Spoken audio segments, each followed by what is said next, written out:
qasam yod etaman sizlar ko'radigan narsalar bilan va sizlar ko'rmaydigan narsalar bilanki, u Qur'on albatta mukarram elchining Alloh nomidan aytgan so'zidir.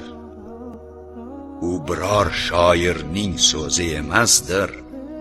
Sizlar ushbu Qur'onga kamdan kam iymon keltiribsiz.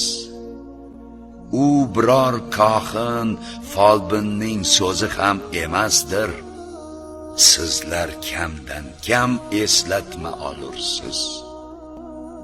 U barcha olamlar Parvardigori tomonidan nozil qilingan kitobdir.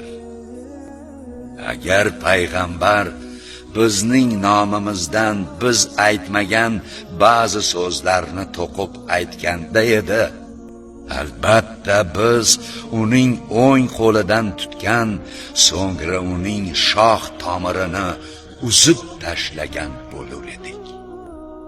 U holda sizlardan biror kishi undan payg'ambardan halokatni to'sa oluvchi bo'lmas edi. Haqiqatan u Qur'on taqvodorlar uchun eslatmadir.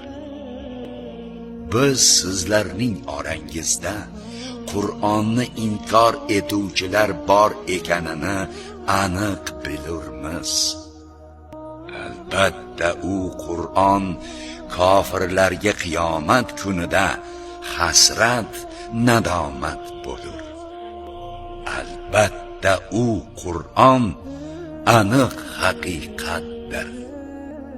Bas ulug' Rabbingiz nomi bilan tasbih ayting.